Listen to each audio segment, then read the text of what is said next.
Alright, so no one really had a lot of videos on working with radiators. I have a 2005 Corvette here. I had a busted radiator. So what I'm going to do is show you what I've done already since I didn't video this. But I've already got the radiator out. As you can see, I have a big gaping hole. Turns out the subframe that holds the radiator and the condenser and everything was already cracked, so it's off repair. I'll get that back in about a week. And right now we've got everything out and just waiting for the frame and then the radiators. I did get the radiator in. I did not feel like paying for an OEM radiator or some really expensive radiator. So what I did is I ordered the Chinese knockoff radiator. Now the problem is I found that this radiator actually has both the oil cooler and the transmission cooler lines attached. So I did go to one website, they said they had it in. I ordered it, they came back and said they didn't have it for the price I had paid for, refunded, so I went to eBay. So to show you, I've got the original radiator that shows all the holes.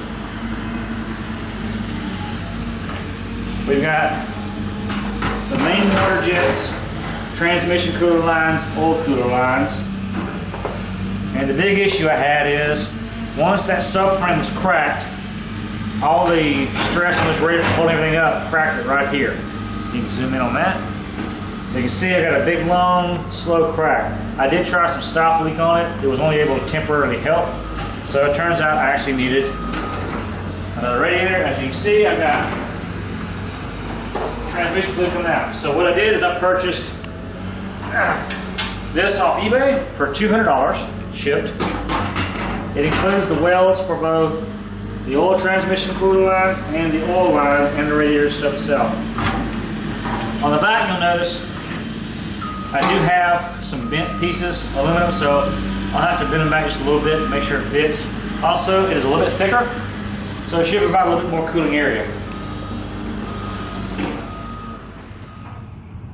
Alright, so here's the frame back from the welders, and every contact point basically was shattered. The support bar, everywhere it bolts to the frame, those were shattered. The bottom was shattered. That was a crack they had to weld. Then you had to put a new bar on the side, contact points. So it's all back in one piece and ready to go in the car. And that only cost $180. So we'll see how well she holds up. And again, there's the radiator, and we'll see how this all fits together. Turns out I saw a lot of points that could rust, so I had some black spray paint, did a quick black coating. Now all the possible rust points from the welds are hidden. So wait for that to dry and then we'll back in place. And all 4 points are back on. Now I'm going to start mounting the radiator, and the welding shop didn't weld it quite even, so I did have a hard time on that other side straightening it out and getting all the bolts lined up. But it's in place. This is an aftermarket replacement fan I bought. I don't remember where I got it from. The big issue I had before this new radiator, and even before the old radiator, this module didn't quite line up, so I had to zip tie it and then bolt it down. Well, actually I had to zip tie it on both because this red wire right here was just way too short for the screws to fit in. So I got that on there, and then here's the bolt on the top side that goes into the Chinese radiator, Chinese knockoff, whatever it is. And here's the other bolt. So that's all lined up. As you can see, that's bolted on. And now I'm going to put it in, and we see we have the connections on both ends ready. So we'll get that connected, and we'll take a look at that afterwards. Also, I do have the old radiator stoppers on both the bottom and the top, and then I'm not going to uncover these, so I'm ready to hook them up. So before I put this thing in, as you can see, hold on, let me get some light here. Alright, so I've got the condenser or cooling all the way out in front, and it's going to be a pain in the butt to get those notches on, but when I get it in, you see I got all the hoses out of the way, ready to go on. And we'll get this thing placed in. Got the radiator sitting in there, and the hardest part was I had to bend this pipe right here just a little bit to get the to sit down in the bracket. And it looks like it jumped out just a little bit, so I'll sit it back down there. But now it's all about just bolting everything back together. Fitting, which I believe is the oil. See if I can get in there.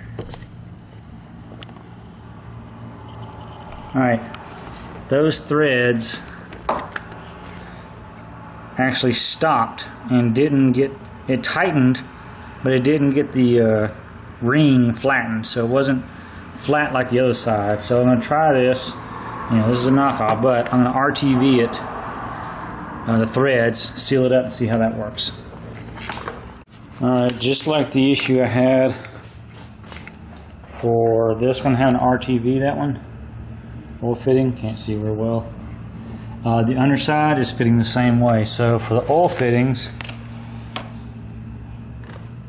I'm having to RTV the threads because it's not getting a good seal, which, you know, not unexpected. It's, you know, not manufactured to spec. But continuing, ran into another problem. This hose is too loose for this fitting, so we got to figure that one out. Alright, right here I had to do a little adapting because the line coming out of the radiator was too small for the hose, so I went and got some adapter hose with a step down and got it connected. Just did a pressure check up at 4,000 RPM. I have no leaks other than the previous leak that's still got some residue left over. Otherwise, everything's looking good, fitting good. Now it's time to put all the front end back together. Unfortunately, I did start everything. I had no leaks up top. Everything's sealed up nicely. But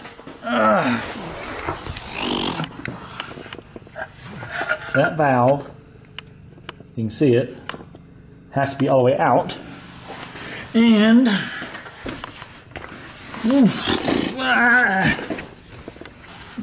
that, I think I got it. Let's see if I get it right here.